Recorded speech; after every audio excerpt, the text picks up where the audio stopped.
Studio.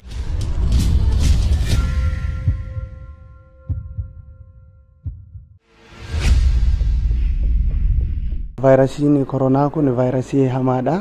Vaayirasii biyyoota addunyaa kanallee sodaachise waan ta'eef uummanni keenya dammaqinaan waan ogeessonni fayyaa jedhan hordofuudhaan dhukkuba kana irraa akka of ittisuudhaaf gama kiyyaan dhaamsan dabarsaa. Dabalataan immoo irra caala manguddoota irratti namoota umuriin isaanii jaare irratti miidhaa geessisuu waan danda'uuf manguddoonni keenya guddaan xiqqaan qeerroon qarreen hayyuun namoonni siyaasaa namoonni ogummaa adda addaa keessa jiran dammaqinaan dhukkuba kana yeroo yeroodhaan odeeffannoo wayitaawaa fudhachuudhaan ofirraa ittisuu akka qaban uummata keenya godinoota Wallagga Lixaa fi Gujii keessa neetwoorkiin irraa citee jira. Neetwoorkiin banamee fi uummanni kun odeeffannoo guutuu argatanii yeroo wal hordofanii akka dhukkuba kanarraa of baraaraniin dhaamuu barbaada. Vaayirasii addunyaa sodaachisee amma immoo gara biyya keenyaa seenii kanarratti akka dhibee kanarraa baraaramuuf hawaasni keenya akka baraaramu immoo aga dandeenye baadiyyaatti irree gadi buusnee akka barsiisnuuf kanaaf kanarratti hojjannadhee yaada qaba akka godhu. Dhibee addunyaa hawaasa addunyaa yaaddessee kanarratti ani mataa kan gootinii bakka hin deemu hundatti yeroo hunda harka kiyya saamunaadhaan dhiqadha. Akkasuma hawaasaaf illee wanti inni dabarsuu barbaadu hawaasni illee waan ogeessi fayyaa jedhu kana hunda bakka deemutti harka isaa akka saamunaan qulqulleeffatuun jechuu barbaada. Akkasuma waan ogeessonni fayyaan jedhan hundayyuu hordofnee harka keenya saamunaan dhiqachuu qabna. Dhibee kanarraas immoo harkallee nagaa nama gaafachuu dhiisuudha. Waan ofitti haguugan tokkollee ni jira, isallee fayyadamuudha. Alkoolii adda addaa illee harkatti godhachuun ni barbaachisa. Kanaaf karaa kanaan dhibee kana ofirraa ittisuu wayiin immoo dhibeen kun akka uummata keessa hin baay'anne hir'isuun ni danda'ama jedheetii yaadaan. Dhibee kanarraa normaalii dhukkubni kun dhukkuba hamaadha. Dhukkuba xiqqoo dhukkubni hafuuraan daddarbu dhukkuba hammaataadha. Waan ogeessi fayyaa jedhan hojiirra oolchuudhaan gama kiyyaadhaan dhaamsa ogeessota fayyaa kana hordofeetii yeroo hedduu amma danda'e hojiirra oolchaa jiranii. Harka yeroodhaan dhiqachuu, namoota irraa meetira 2 fagaatanii argamu. Wantoota yoo fakkeenyaaf geejjibaan deema ta'ee foddaa banee itti tajaajilamu, wantoota ogeeyyiin fayyaa dabarsan yeroodhaan hordofee gara hojiitti jijjiiraan jiraa ganaa danda'ametti.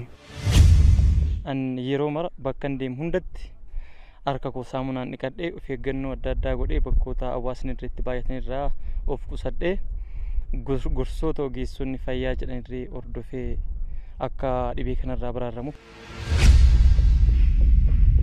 Namni dhukkuba kanaan saaxilame jalqaba akkuma dhukkuba kanaan qabameen lakkoofsi toora bilbilaa bilisaan kennametu jira. Isarratti bilbiluudhaan odeeffannoo ogeessota fayyaatii qaqqabanii namarraa agasitti kutaa murtaa'aa keessatti achi keessa taa'uudhaan agasitti hanga ogeessi fayyaa qaqqabutti achi keessatti gargaarsi barbaachisu karaa nama isatti dhiyaatuun bifa of eeggannoo qabuudhaan maaskii fayyadamuudhaan agasitti namoota murtaa'een tajaajila argatee yeroo ogeessi fayyaa dhufeef gara mana yaalaa deemee yaala akka argatuun gorsa gama kootiin. Wanti kun dhibee salphaa miti. Dhibee salphaa ta'e immoo kan itti qoosnurree miti. Dhibeen kun uummata addunyaa warreen akka Ameerikaa warra qabeenya guddaa irree qaban doktoroota mataa manatti irree ajajatanii qabeenya isaaniitiin akka barbaadan baraaramu warreen danda'an kun iyyuu sodaa guddaa keessa dhagalanii warreen mana cufateetu mana isaaniitti galanii jiruudhaaf kun immoo biyya iyyeetti biyya ofirree hin dandeenye waan ta'eef Kanaaf uummanni keenya qoosuu dhiisee atattamaan dhibee kana balleessuu irratti kallattii guddaan dalagaa isaa itti fufuu qaba jedha. Harkarree isaa barbaachisu daqiiqatti akka nagaarree wal qabachuu dhiisuu halaalumatti aagaa waan kanarraa baraaramutti of eeggannoo guddaa akka godhanin dhaamsa qaba. Mallattoo kana mallattoon inni qabu akkuma ogeessi fayyaa irraa dhageenyetti mallattoo qaama namaa ho'isuu qaba jedhu mallattoo gororroo keessa nama qabu qoonqoo keessa nama qabu waan akkasii qaba jedhama. Mallattoo kanallee yoo namarratti argame dafanii gara ogeessa fayyaatti bilbilachuudha yookiin immoo bilbiluudha. Isa kanaan fayyadamuu qabna jedha. Wanti afeera jettu ergaan dabarfachuu barbaaddu yoo jiraate? Hayyee asumaan uummata kiyyaa waan hin ergaa dabarsu akkuma ogeessonni fayyaa jedhanii yeroo baay'ee harka isaanii saamunaan dhiqachuudha. Iddoo namni baay'atutti argamuu dhiisuudha. Isa kana yoo dhiisan amma tokko dhibeen kun namatti nu fedhe yaada. Aya Studio.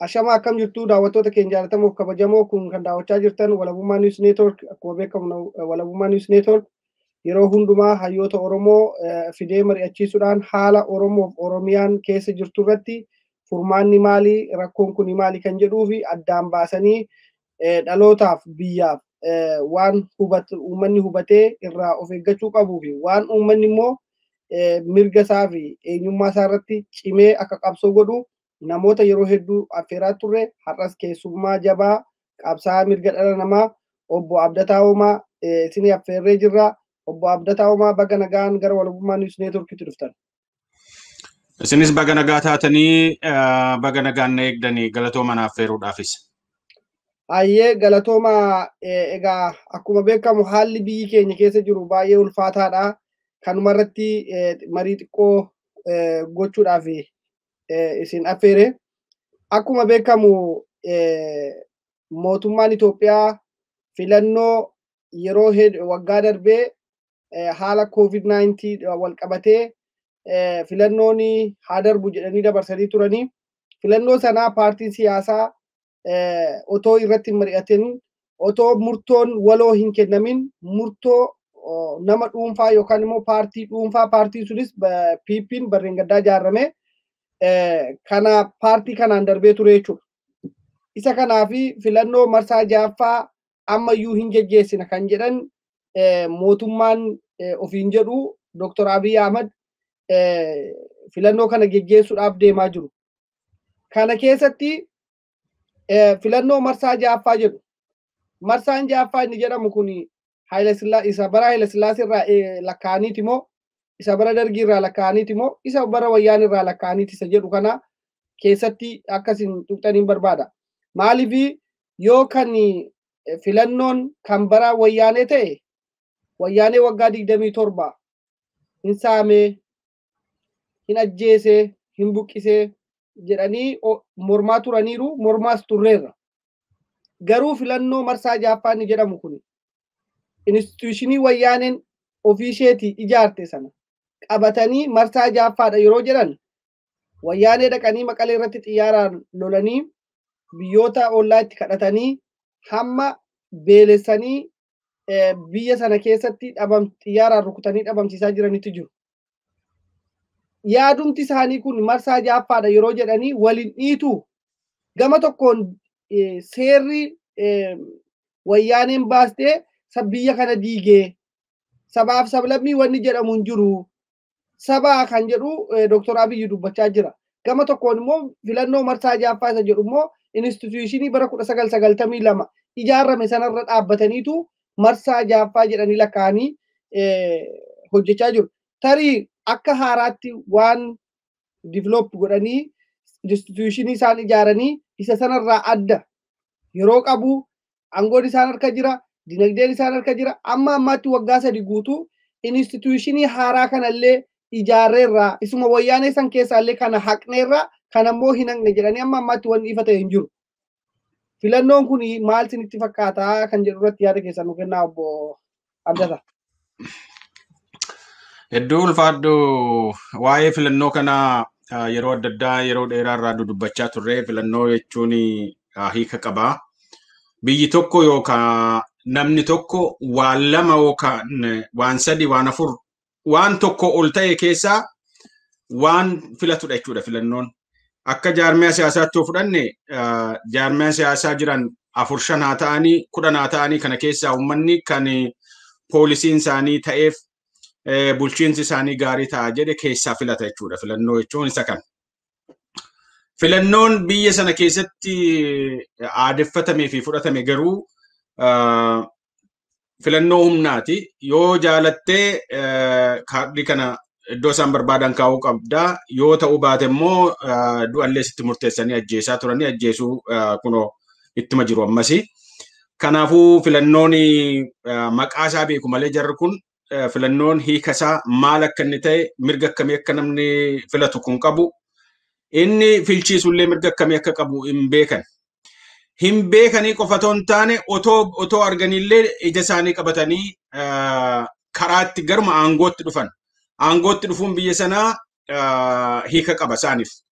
Aangootti gaafa dhuftu ilma hiyyeessaa yoo taate warra sanyiin kee kaleessa hatee saamee gabbate yoo ta'uu baate amma dabaree kanatti ennaa dhuftee waan ittiin warri Habashaa biyya sana itti dhaadataa turan tokko yoon yaadadhe afaan isaaniitiin sishoom yaalballaa sishaarii qoccawaa isa jedhan sana.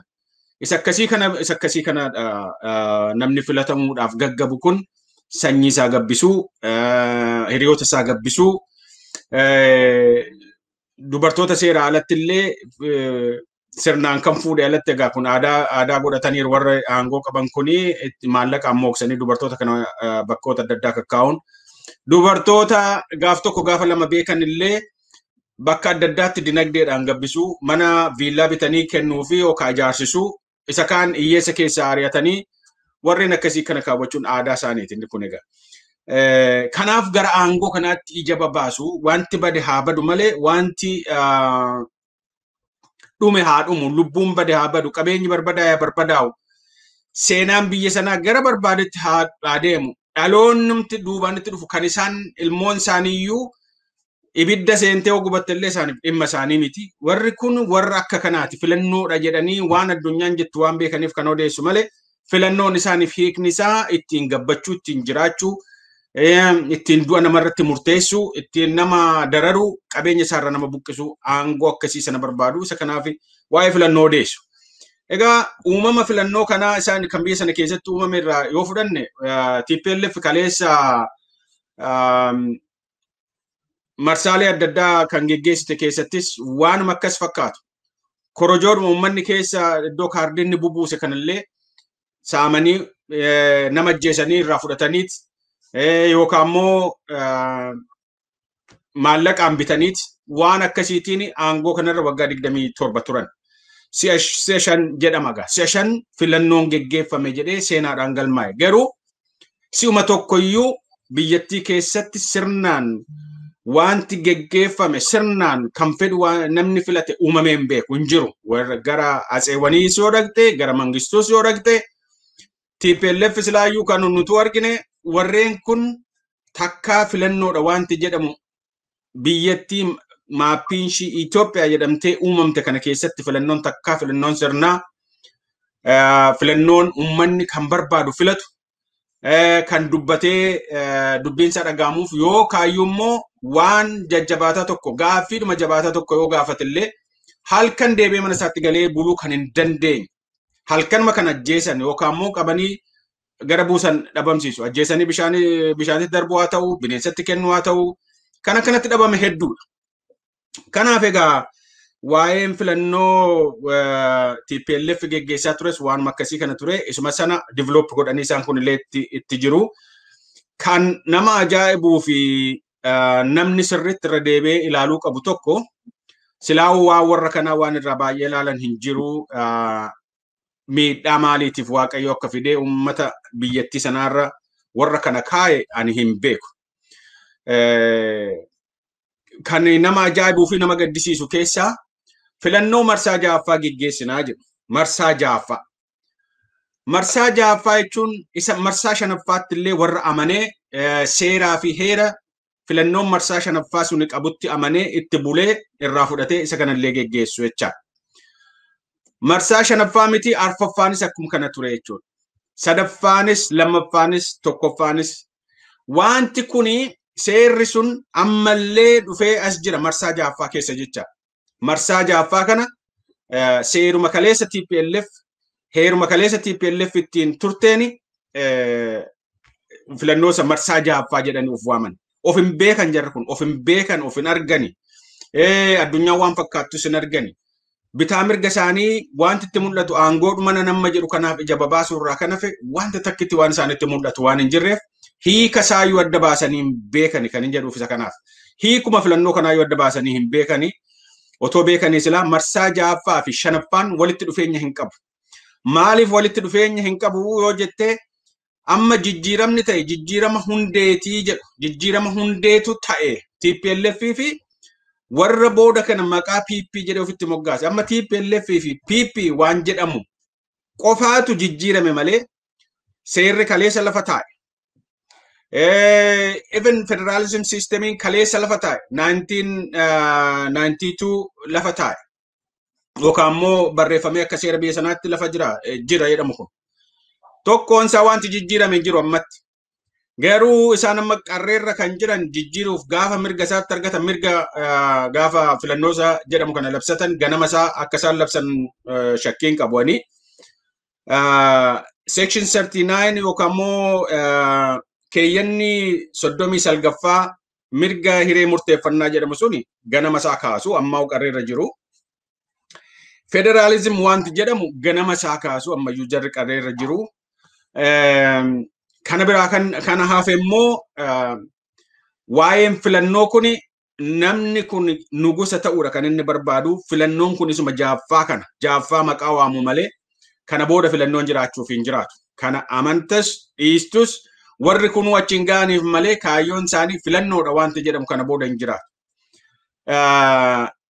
Wanti ta'uuf deemu nugusa ta'uu barbaada. Nugusa ta'uu barbaadu warri kuni nugusummaan suni amma umuriin isaanii jirutti gaafa umuriin isaanii darbe immoo ilmaan isaanii takka ni darba.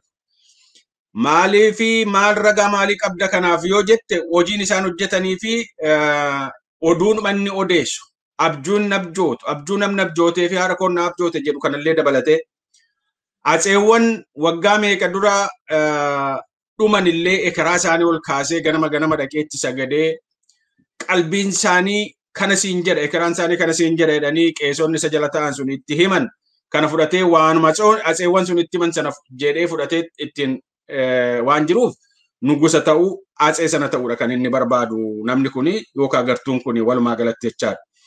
Kanaaf waa'een warra kanaa filannoo waan jedhamu hiika isaas hin beekan filannoo waan jedhamus inni kuni isa marsaa shanaffaa wajjiniin sila hidhata qabaachuu hin qabu ummannumti nam fila jedhu kunu eenyu sin akkamitti sin filla maal institutionii isa kamirra dhaabanneeti sin filla kan kaleessa wajjiniin hidhata maalii qaba sinoo warri kun yakkamoota hattoota nama saaman nama jeesan jettanii nutti himtanii isaanii wal lolaa jirtu jedhee gaafachuun irra ture sira ummanni kun warri harka rukutachi taa'e otuma ta'e illee otoo beekan isla sirna PP kana keessatti filannoo inni dhugaa yookaan immoo inni isaan fedhan isa kana tokkoffaa too jedhanii irraa bareedaa ture hin fakkaata ture.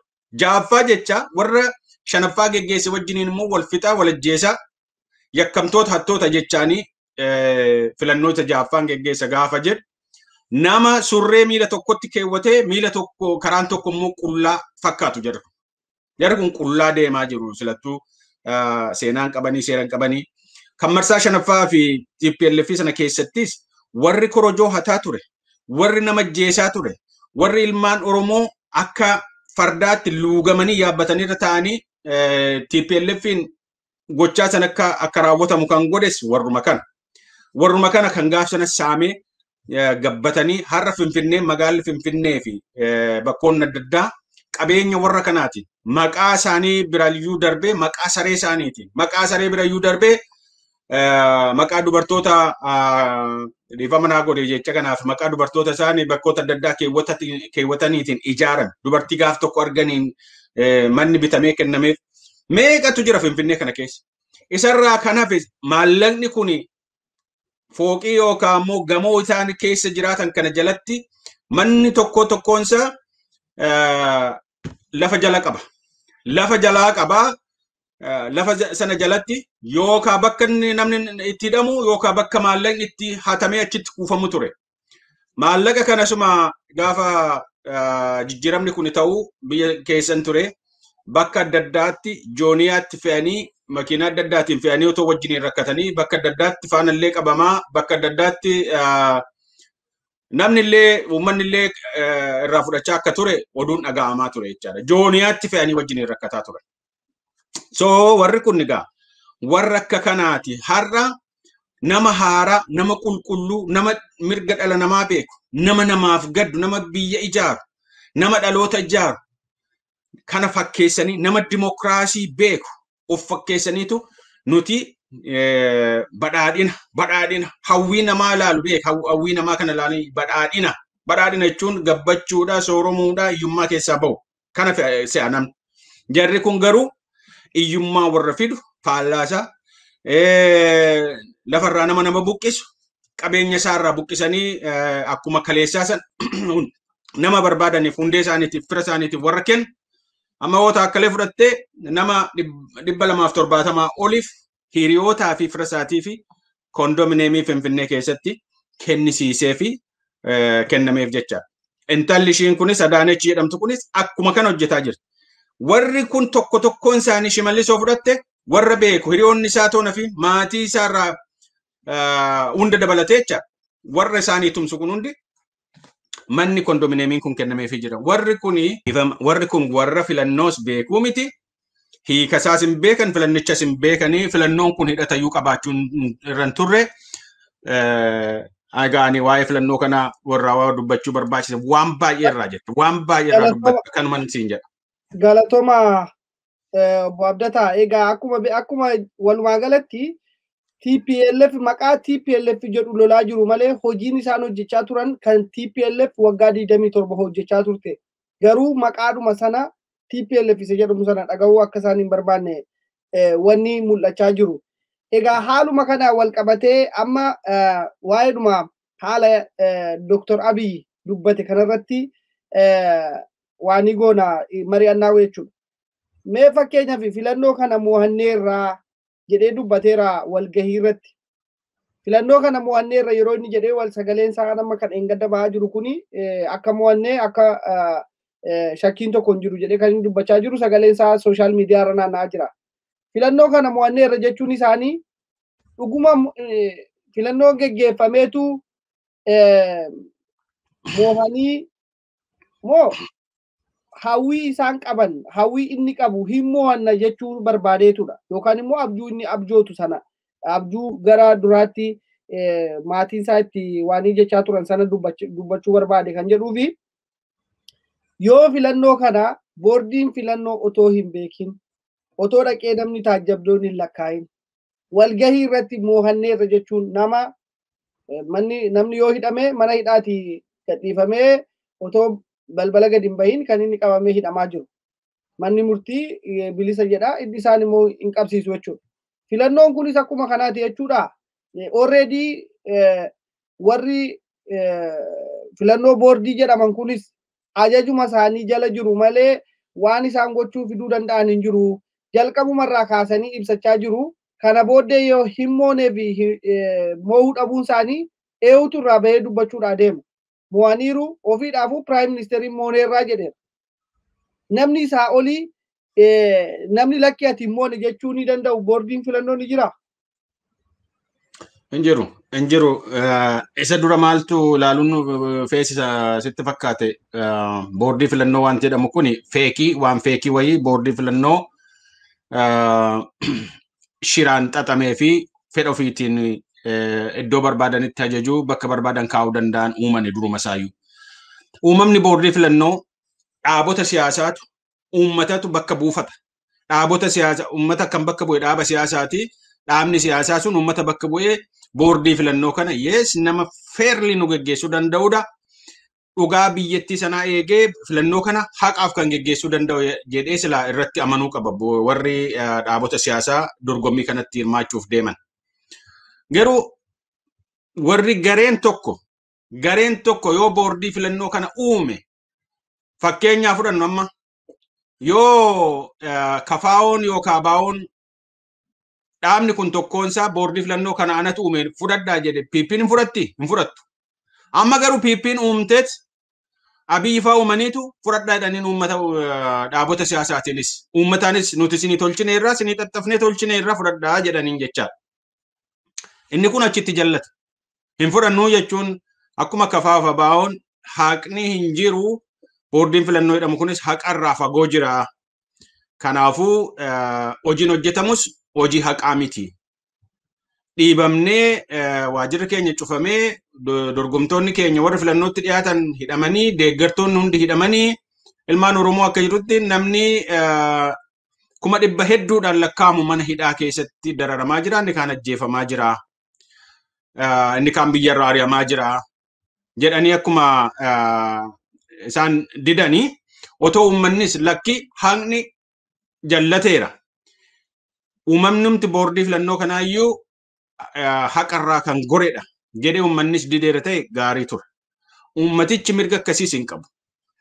Uummatichi yoo ati dubbachuu miti nagaadhuma qulqulluu wayyuu nama dhaaba siyaasaa kan biraa nama isaaniin jibbu yookaan immoo isaan balaaleffatu wayii yookaan immoo nama isaaniin dorgomaa jedhanii shakkan tokko jiraate nagaadhuma waaqa nagaa qulqulloonni gaafateyyuu namni sun yookaan mana hidhaatti argamaa yookaan ajjeefamee ganama reeffisaa argama. Kanaaf ummatichi mirga akkasii hin qabu.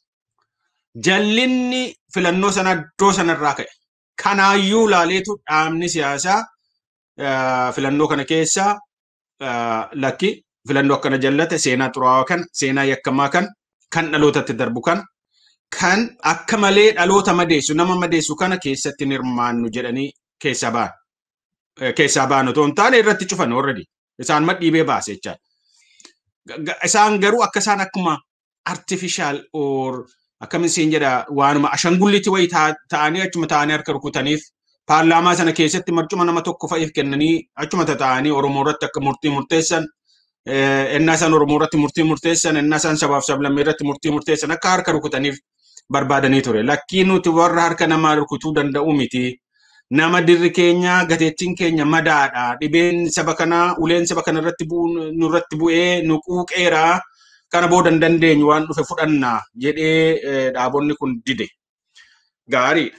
Silaa uummannis otoo akka kanattiin waliin dhaabate gaarima ture. Uummanni immoo akkuma inni iyyuu mirga isaatti hin qabu. Addunyaanumti kunuyyuu kana argaati jira. Amma wanti amma yeroo ammaa kana tatta'u hundumtuu komiin addunyaa kanarraa dhiyaatu kun hundumtuu kaleessayyuu ta'uun irra ture sila hin ture ammaa'u. Ammas taanaan wanta amma ta'aa jiru kun filannoon sun hin milkaa'eetu filannoodha otoo hin taane mo'annee irra jedhanii isaanu guyyaa isa eeganii raggaasifachuudha. Inni kun waanuma fanii waan addunyaa kanas 21st century kana ajaa'ibatti ta'u addunyaan akka itti inni dhaggeeffataa jiru addunyaan akka itti kolfaa jiru waa'ee numti biyyattii sanaa ammallee bara kana keessa jaarraa 21ffaa kana keessa wanta akkasii kun jira jedhee bakka hundatti addunyaan kan irraa haasa'udha. Kanaaf wantichi guyyaa isaa mirkaneeffachuudha kan isaan barbaadanii dhugaadhuma haasaan amma Abiyyi haasa'e kun baay'ee kan si ajaa'ibu haasaan Abiyyi haasa'e kun lakki soba jedhee ilmi Oromoo an Oromoo irraan dhaladhe jedhu kan sobee ummata Oromoo miliyoona 60 miidhee Abiyyi nama tokko nama ummata Oromoo kana miidhuudhaaf ummata Oromoo lafarraa balleessuuf eenyummaa isaa completely lafarraa balleessee biyyittii Habashaa yookaan Amaara dhaashisuudhaaf tattaafatuuf tumsa ta'e kan sobu inni argitu baay'ee si gaddisiisa. Baay'ee si gaddisiisa. Akkumatti dhalli namaa yoom dhugaa dubbata. waggaa meeqa lafa kanarra jiraachuudhaaf maal argachuudhaaf kana soba si jechisiisa. Abiyyi dhugaadhuma haase waan inni haase mo'anneera. Yes. Ifatti mo'ataniiru. Namni biraa namni isaanii dorgomu hin jiru gaa. Already hidhanii ajjeesanii balleessaniiru. Nama nuunfalmu hundoo caccabsinee dhaabota nuunfalman hunda balleessaneerraa jedha. Yes, balleessaniiru. Balleessaniiru gaafa jennu nama sirnaan isaan faana taa'ee isaaniin dorgomu sana balleessaniiru. Nama isaaniin falmee isaan kokkee qabee buqqisu garuu balleessuu hin danda'an. Hin dandeenyes hin danda'anis. Kan namatti tolu immoo tokko isa kana. Sirumayyuu haasaan akkasii sun haasaan nama gowwaa akkasii nama of jaalatu nama abbaa garaadhaaf jiraatu maqaadhaaf jiraatu akkasii kuni dhaloota akka inni dammaqu akka inni falmatu akka inni kokkeetti gara laafummaa tokko malee kokkeetti ishii qabee ofirraa bubuqqisu ofirraa kaasu barsiisa jechuudha.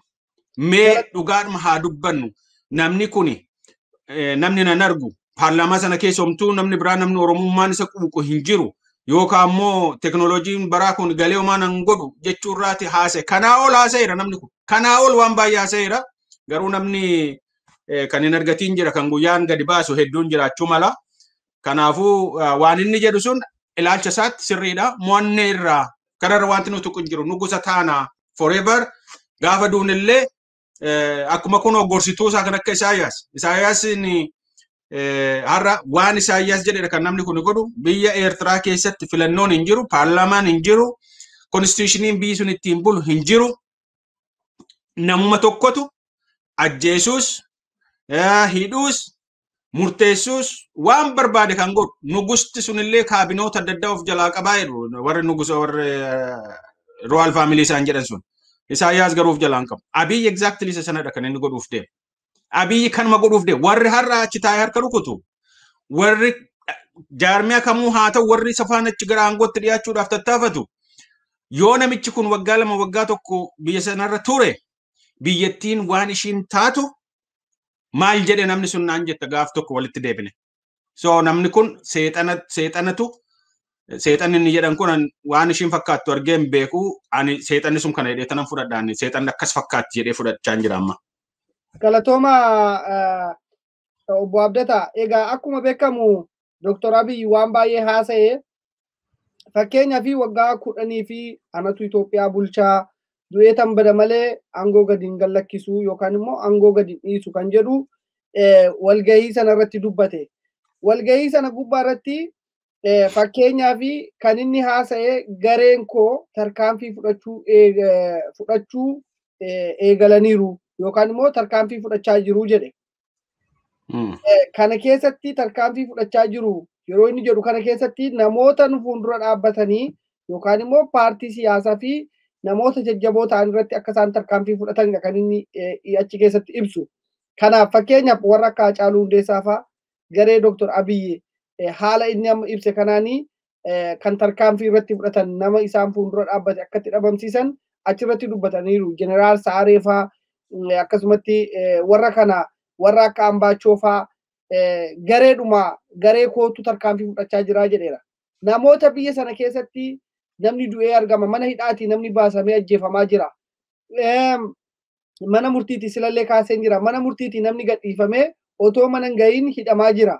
Isa kanaaf Abiy Ahmed nama bulchaa biyya tokkoo ta'ee haala gadi bu'aa akkasiitiin jechoota hin malle namoota nu fuuldura dhaabbatan gareen koo tarkaanfii fudhachuu jalqabeera yeroo jedhu biyya sana keessatti gareen addaa akka jiru agarsiisaa jira fakkaata. Gareen biraa yoo jiraate garee sana wajjin maaliif hin mari'anne maaliif tarkaanfii fudhachuu isa eegalsiise. Inni kan biraa biyyoota akkasittiin tarkaanfii dhiiga wal dhangalaasuu malee wanti dhufu tokko hin jiru kan jedhee achirratti dubbatee fi namoota achi keessa jiru sana sodaachisuuf immoo waanuma hojjechaa jiru kana icciitiin kun akkuma carraa yookaan immoo akkuma tasaa afaanii baate immoo warra sanaan kana booddee na mormuu hin dandeessanii na fuuldura dhaabbachuu hin dandeessanii yoo diddanis akkuma warra kan tarkaanfii sin irratti fudhatama jechuudha gama biraatiin. Maaliin hiikan jechoota kana? Tokko namni kun biyya kana bulchaa jira. Addunyaa fuulduratti pireezidaantiidha jedhameeti kan inni waamamaa jiru. Kan inni hojjechaa jiru garuu tarkaanfii gareen koo fudhachaa jira. Riphee lolaadha inni. Moo biyya bulchaa jira.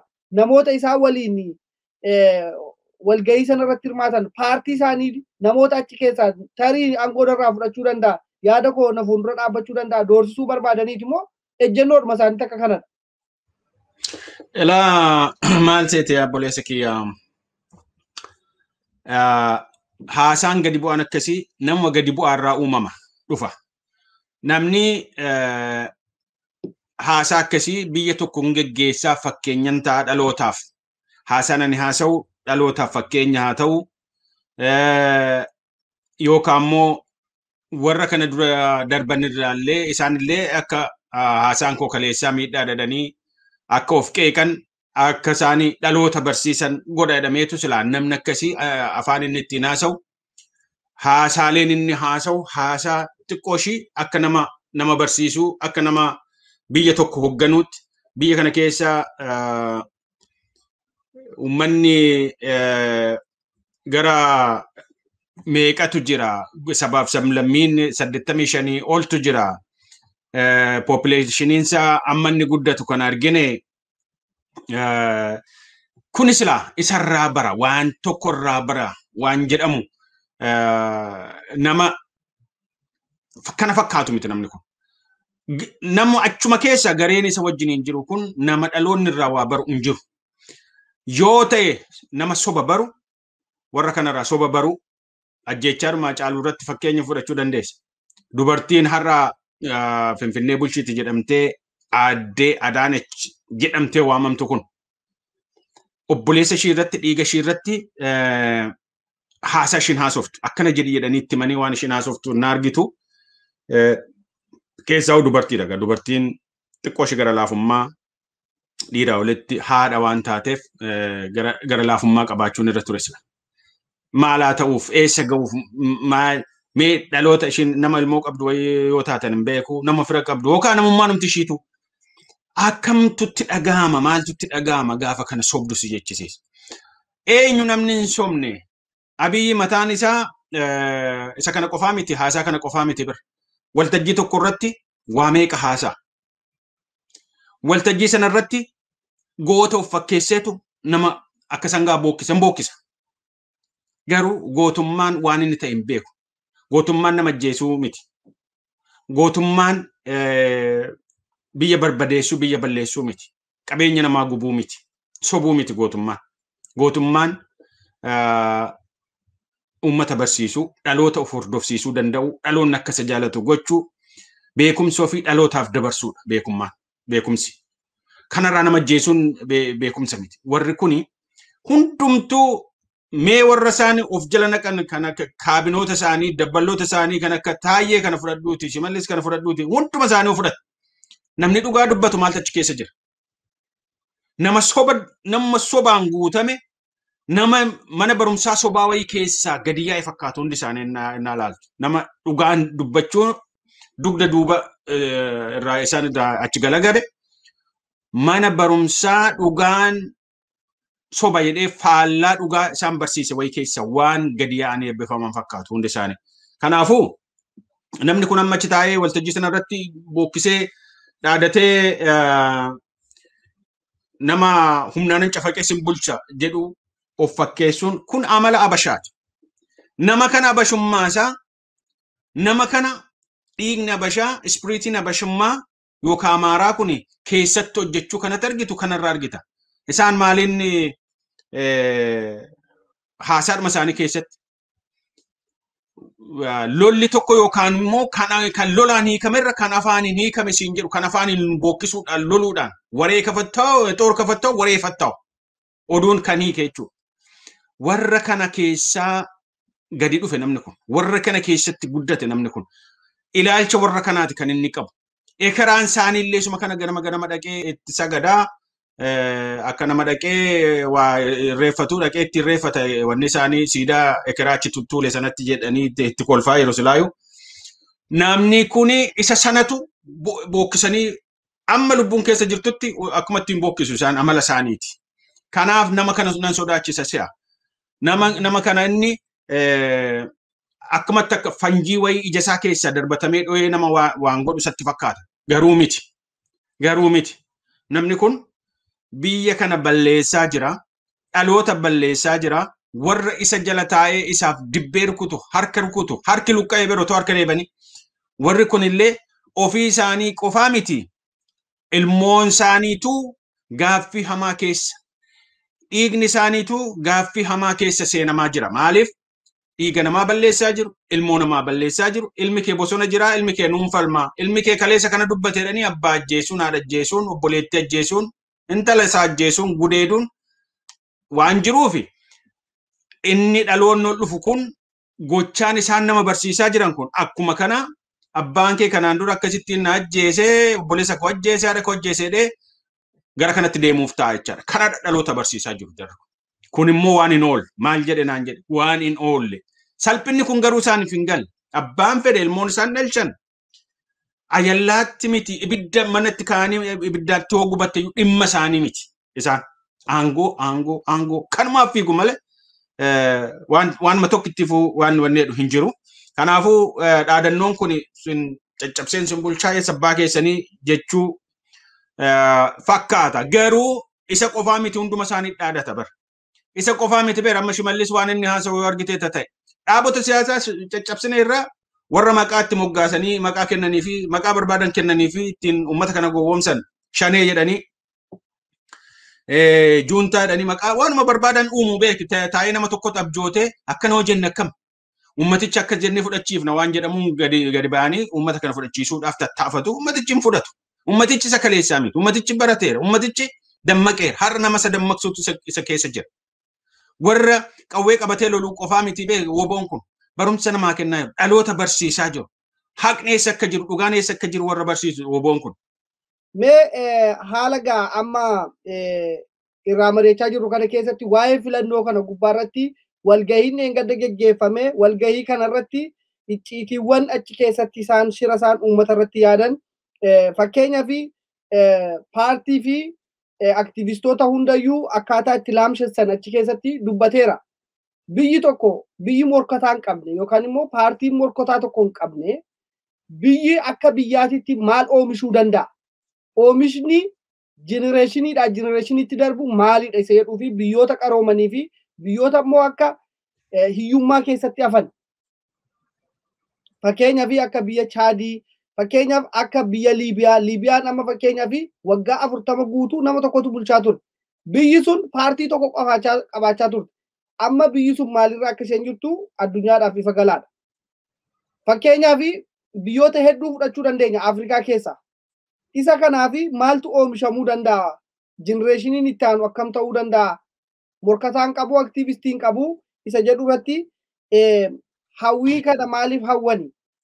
Addunyaarraa dudduuba jiru moo addunyaa kana arguu dadhabaniiti moo maaliif namni akka morkatu namni yaadan kanaan dura hin yaadattu yoo taatanii kana booda faashiniin qawwee darbee jira.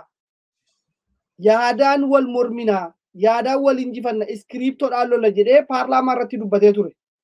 Jechi faallaa sana amma deebisanii dhufanii lakki warra morkattootaas aktiivistootaas haala baay'ee jabaa ta'een irra aannee jirraadha kan isaan dubbatan. Inni kun biyya sana garamitti oofuu danda'a? Isa jedhu irratti gabaabsaatii nu deebisaatii gaaffii itti aanutti dabarra. Biyyi sun garri itti deemuu danda'u ifa kallattiitti namatti mul'ata. Waggaa 3 dura waan inni fakkaatu waggaa 3 dura biyyi kun garamitti deemuu dandeessi haala warri kun itti jiraniin karaa warri kun qabataniin waan jedhamu nama hedduu irraa dubbataa ture. Anillee yeroo hedduu irraa dubbadheera. Biyyi sun boolla hamaa boolla guddaa wayii isa qotaa jirti. Boolla warri yakkamtootaa itti cuunfamtee wal guurteetti namni itti tolchaa jirti. Qotaa jirti. Yakkamtoonni wal guuranii gara tokkotti calalamaa jiru boollichatti namuudhaaf qarreerra gaaniiru amma. Biyyattiin sun warra yakkamtootaatiif dukkana warra haqaaf falmatuuf ifa. Warri kun hundeedhaan buqqawwama. Hundeedhaan badu. Wanti kuni kan waggaa 150 ol biyya sana lafee qoonqootti rakkate taatee biyya sana rakkisaa turte hundeedhaan buqqaatee baddii. Falmattoonni garuu waan kana balleessanii waan sabaaf ta'u waan uummanni irratti mari'atee akka aadaa isaatti akka safuu isaatti ittiin bulu tolchuuf deemu. In tolfama. Homaa gaaffii hin qabu. Jarri kun warri yakkamtoonni kuni namoota biraa ofitti mammakanii namoonni biraallee akka waan isaan faana jedhaniitti namoonni biroos akka isaaniif tumsaa jiraniitti fakkeessanii waan baay'ee irraa haasaa jiru. Waan baay'ee fakkeessaa jiru. Omtuu isaan faana hin jiru. Har'a maqaa amaaraa kanaanii qamaanti amaara taasisaniitu waan inni afaan amaariffaa dubbatuuf ilaalcha amaaraa waan inni qabu fakkeessu. Aga'uun akkas fakkeessu. Kanneen biroos warra afaan amaariffaa haasaan kan akkas fakkeessu. Har'a warri suni dhiigni isaanii akka bishaaniitti gannamaa jira. Jara kanallee balleessaa maqaa isaaniitiin daldalu malee isaan keessaa aktiviitistiin tokko ol bahee dubbachuu hin danda'u. Carraallee ittiin argan. Kanarraa kan hafe hundumtuu karaa adda bilisummaa Oromoo qabatee jiru. Karaa haqaa akka inni ta'e irraa hubachuutti jiru hundumti isaaniitu. Adda bilisummaa Oromoo. Itti galatooma asumarratti nabaanii jedhaati. Fakkeenyaaf Itoophiyaan egaa haala amma keessa jirtu keessatti sa'aatiin keenya waan deemaa jiruuf hanga gabaabsaa jira. Haala amma keessa jirru keessatti addunyaan irraa fuula galagalfatee jira. Dippiloomaasiin Itoophiyaa kufee jira. Eenyutu kuffise? Kan jedhu irratti maaliif kuffise jedhu irratti gabaabsitanii naa deebistu. Isaanumatu kuffise. Kanaan wal qabatee biyya sana keessatti addunyaan fuula irraa garagalfatee jira. Biyyoonni dureeyyii warri nama gargaaran fakkeenyaaf akka Awurooppaa fi Ameerikaanii fuula irraa garagalfachaa jiru. Kuni Itoophiyaa waggaa dheeraadhaaf biyya beelaan beekamtu, biyya baqattummaadhaan beekamtu, kan addunyaa kana guutuu gargaarsi itti guuramaa ture jechuudha. Kanaaf gargaarsi kun irraa cituun uummanni sun garamitti deema? Maaltu biyya sana mudata? Kanarratti dabalatee uummanni Oromoo maal achi keessatti iddoo kamitti of arguu qaba? Addunyaan fuula irraa garagalfate. Dippiloomaasii isaa kufee jira. Kanaaf Oromoonni fi sabaaf sablammoonni Oromoo fakkaatanii bifa kamiini achi keessatti of arganii maal gochuu qabu isa jedhu irratti xiyyeeffadhaatii gabaabsaa nuu deebisa daqiiqaa muraasa qabna.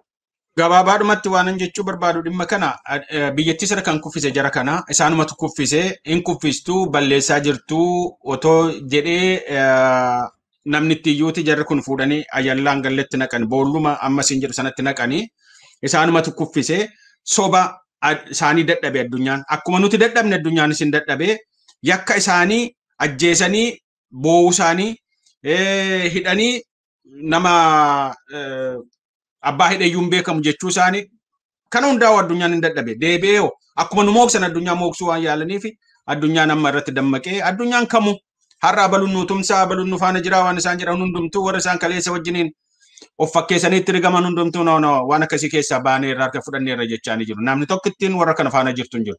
Warri kuni akkuma siin jedhe boollatti nam'aa jiru addunyaanis irraa garagaleera. Uummanni keenya immoo sabaa fi sablammii dabalate sabaaf sablammii biyya sana keessatti dhiigaa jiru nu wajjiniin dhiigaa jiru hundumtuu abaluuf abaluu jechuun nama barbaachisu hundumtuu warri dhiigaa jiru.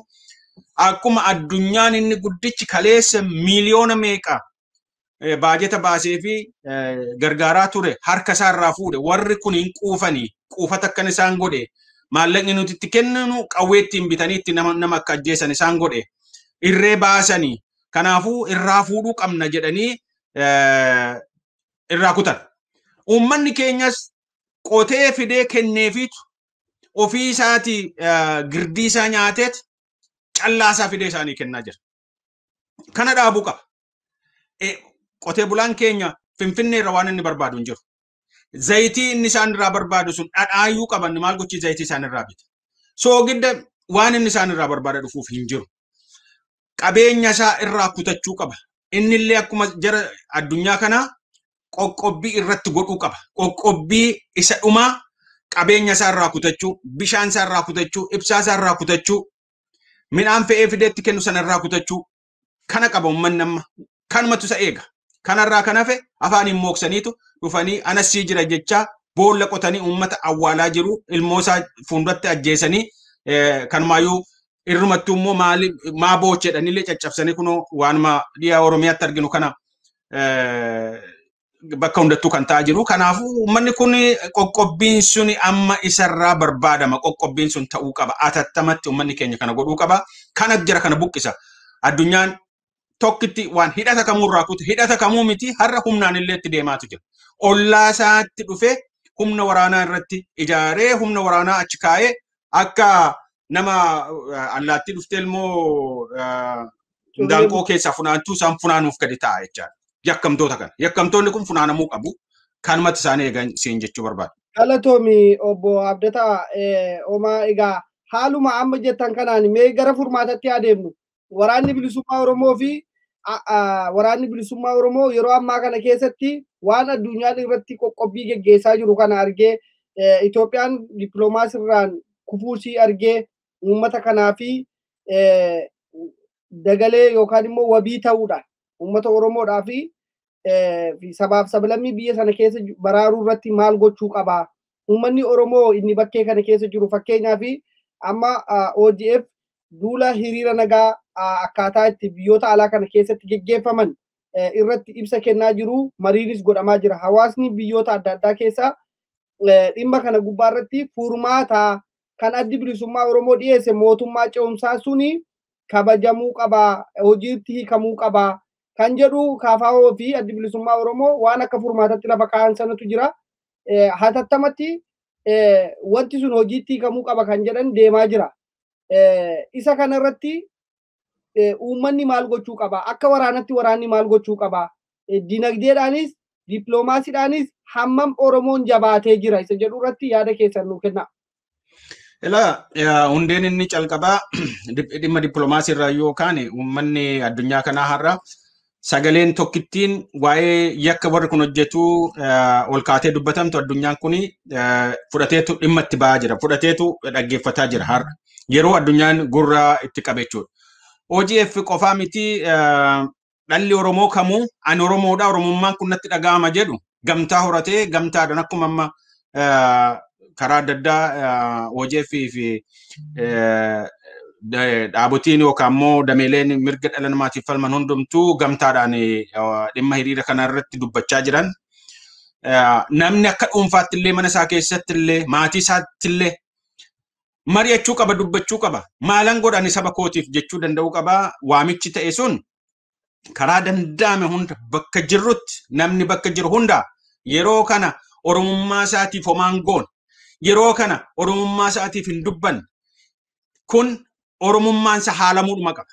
Maaliif baanna nama dhibamaa akkasii nama nu nyaatu nama diina wajjin nu nyaatu nama nuun falmu nama haqa keenya balleessuuf falmu kanaan ati saba kana keessa si haalleerra diina fayyuu hin dandeessu jedhanii irraa dhiisnee kaataagorii diinni itti ramadamu sanatti ramannee bira darbuu danda'uu qabna. Maaliif wallaaleen goone kan nama beekaa godhudha. Waggaa 27 ol dhiigni Oromoo gaafa gannamu kaleessa Oromoof hin dubbadha warra jedhutu har'a immoo maallaqa laalee dugda garagalee gara kanatti wanni jedhaa jira. Kanaafuu waliin dhaabachuu danda'uu qabna. Gaafa hiriirri sunitti waamame gaafa 10 natti fakkaata baatisa dhufu kana keessa. Kuni addunyaa mara sochoosuu danda'uu qaba. Hidhatallee mootummoota biyya jirru naannoo jirru wajjiniin hidhata tolfachuu rakkoo keenya ibsachuu danda'uu nurra jira. Isa kana ani kana abdii guddaan irraa qaba. Hawaasni keenya bakka jirutti miseensi qabsoo kanaa hundumtuu bakka jirutti waan kanarraa akka inni sochii guddaa godhu abdii guddaan irraa qaba. Kanarraa kan hafe waa'ee waraanaa ati kaafte. Waraanni adda bilisummaa Oromoo waan godhaa jirutu jira. Kaleessa iyyuu lubbuu isaa kaffaleefiit lafee isaa caccabseet dhiiga isaa dhangalaaseetu saba kanaaf jira. Saba kana ammuma kanayyuu ati Oromoodhaa jechisiisuu kan danda'e dhiiga ilmaan Oromooti. Lafee ilmaan Oromooti. Ati Oromoodha bira Oromummaa sana ati Oromoodha jechuu bira darbamee har'a daangaan keessa kana aadaan kee diinaan dhiitame lubbuun ilmaan keetii kun ola diinatu balleessaa jira jedhee har'a uummata Oromootti himaa jira uummata Oromoo barsiisaa jira. Kanaa olitti barsiisuu danda'uu qaba. Inni sun immoo isaaniif lafeen dugdaa fi humna taanee irroomsuu kan dandeenyu nuyi abbaan biyyattii sana diinayyuu jiraachifnee nyaachifnee gabbifnee har'a nurratti deebitee irra nurratti agarsiiftu. Qabeenya keenya irraa kunnee qabeenya keenya woboodhaaf goonee qabeenya keenya woboodhaaf laannee gabbisnee ofillee itti dabalamnee fallitti bakkitti nu mana teenyee qabsoo kana bakka hin geenyu hin jiru. Itti dabalamnee wajjiniin hojjennee wajjiniin kufnee wajjiniin kaanee diina keenya lafarraa qulqulleessineetu biyyattiin sun isa dhumaatiif Itoophiyaa wanta jedhamtu kana keessatti inni amma jijjiirraan amma ta'u kun isa dhumaa biyyattiin karaa itti nagaa argattu karaa itti hafuura qulqulluu hafuura nagaa baafattu kan ta'u hundeen taasuma kana maaliif hundee waggaa 150 ekeraallee dabalatee ummata kanatti dhufee ummata kana nyaataa jiru yoo hundeedhaan buqqiftee gatte har'a waan haaraatu dhufa dhaloota haaraatu dhufa ummanni kun nagaa argatee dubbateeti waan barbaadu gaafatee nagaan galee nagaan jiraachuu danda'a kan baratu barachuu kan hojjetu hojjechuu kan nagaduu danda'a isa kanatu nu eegaa kana gochuuf immoo wooboo jabeessuudha kana gochuudhaaf immoo nama sabaaf sablammii nu keessa jiru Oromiyaa keessa jiru akka waan Oromoon isa nyaachuuf isa balleessuuf ka'eettillee isallee olola oofanii Oromoon si ajjeesuuf jedhanii Oromoon si ajjeese jedhanii ofumaa dhaqanii ajjeesanii ragaa meeqa irratti bayyana jarkan nama hadheessuu barbaadu Oromoon nama balleessuu miti sirnicha balleessuu barbaadu Oromoon kan inni barbaadu woboon kan inni barbaadu sirna nama nyaatu nama ajjeesu kana bineensa kana balleessuu barbaada malee maal lafarratti dhalateedhe dhala namaa balleessuuf hin jiru kanaaf otoo muufkamiin otoo gowwoomfamiin sabaaf sablammiin kunillee woboo wajjiniin dhaabatanii qabsoo Oromoo kana bakkaan ga'uun isaanillee iddootti isaan hafuura baafatanii nagaan jiraatan ta'a. Gaaf sana ati nagaan baatee nagaan nagadattee hidhata abbaa barbaadu wajjiniin godhattee jiraachuu mirga guutuutti qabda. Oromoon mirga namaa hin dhiitu. Oromoon mirga namaa balleessuuf hin deemu. Isa kanaafuu sabaaf sablammiin kunillee bakka jirutti waamicha godhuufii danda'uu qabna. Waliin mari'achuu danda'uu qabna. Isa immoo si ajjeesuuf sitti deemu immoo atu ciifteen ilaaltuun siin jechuu barbaada. Galatooma obbo Abdataa. Egaa akkuma beekamu xiyyeeffannoon marii keenyaa filannoo bara kanaa kan isaan geggeessuudhaaf amma kan torbanii muraasa hafe kana keessatti kan irraa mari'achaa jirudha. Isa kanaaf addi bilisummaa Oromoo as keessatti fi KFO'n mootummaa ce'umsaatti ijaaramuu qaba kan jedhu sana waggaa darbeerraa kaasanii dubbachaa turan. Garuu akka warri biyya sana keessa jiru sabaaf sablammiin hangi ABO fi KFO jalatti hiriiree jiru hedduutu jira. Inni kun hojiitti yoo hiikame malee filannoon hin jiru. Hawaasni amma biyya alaatti hiriira nagaa ba'u jiru kunis kanumadha. Gaaffiin ABO fi KFO'n kaase sana mootummaan ce'umsaa ijaarame namni waliigalteen godhamuu qaba malee wanni filannoo jedhamu biyya kana diiga malee biyya kana hin baasuu kan jedhan kaasanii turan.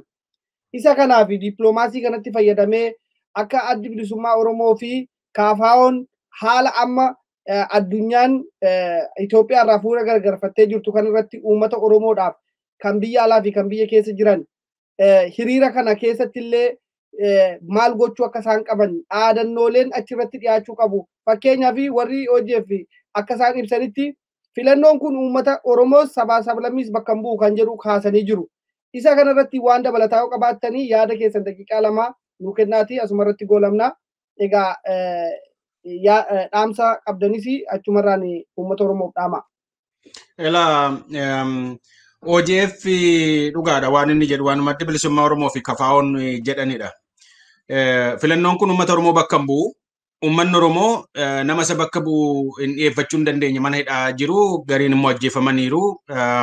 Kanaafuu uummata Oromoo illee bakka bu'u. Uummanni Oromoo har'a afaan qawweetiin komaandi poostiidhaan jira sukkumamee dhiitamee manni irratti gubachaa ilmoon jalatti ajjeefamaa abbaan irratti haati irratti ajjeefamaati jira. Kanaafuu filannoon warra kanaan geggeeffamu kun filannoo haqaa miti uummata Oromoo bakka bu'uun kaleessuma ture. Kanammoo dhugaasaa addunyaan illee argaa jira. Dhugaadhuma bakkoota adda addaatti qaamota adda addaa gaafa dubbifnu kan irraa isaan dubbatan yoo jiraate akka filannoon kun filannoo haqaa hin taane sirriitti irraa dubbatu jecha. Beekeera addunyaan kuni gochaan adda bilisummaa Oromoo fi KFO waan isaan jedhan sun waan haqaa akka inni ta'e addunyaan hubateera jechuudha. Kanaaf uummanni ala jirullee isuma kana qabatee bahuu danda'uu qaba.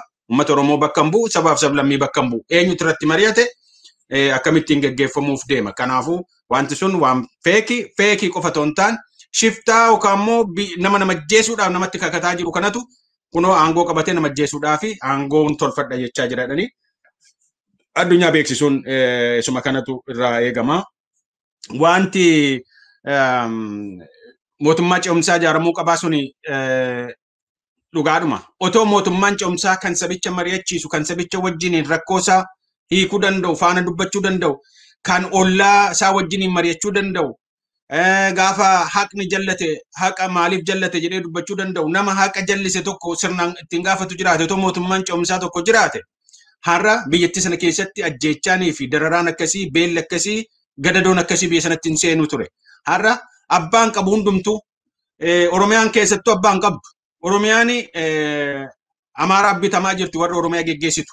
Kanaafuu Oromoon har'a miidhaa guddaatu isarra jira. Dirqamatti mootummaan ce'umsaa kan Oromoof dubbatu, kan sabichaaf rakkoosaa dubbachuu danda'u, haqasaa jallateef falmuu danda'u, addunyaa kanatti illee himuu danda'u. Wanti kun uumamuu qaba. Kun hin jiru taanaan rakkoo guddaa keessa jirra jechuudha. Uummanni keenya immoo akka dhaamsaatti kan inni dhaamuu barbaadu. Yes, atis Oromoodha, anis Oromoodha, inni tokkos Oromoodha. Atis Oromoodha, Oromoof maal goote? Anis Oromoodha, Oromoof waa haa goonu. Ani Oromoodha, warra of hin jedhu hundumtuu Oromoof waa haa goonu.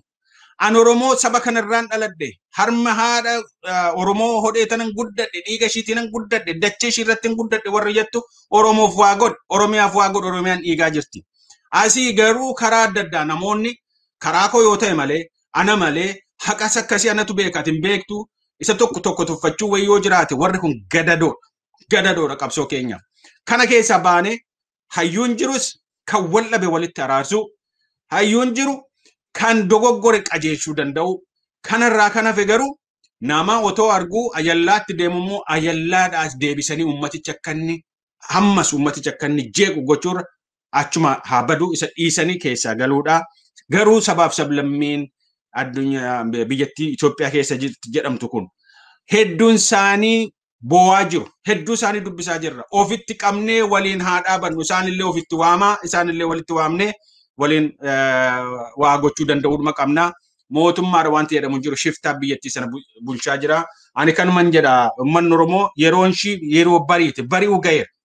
Haalli amma jiru kun akkuma kunoo dukkanni barii jala akka malee dukkanaa'u akkuma kana bilisummaatu dhufe. Kanaaf dararaan amma jabaataa jira. Dararaan kun nurran turu yoo tokko taanee falmanne, yoo waliin dhaabanne, yoo dhugaatti Oromummaa nu keessa jiraatte keessaa baana.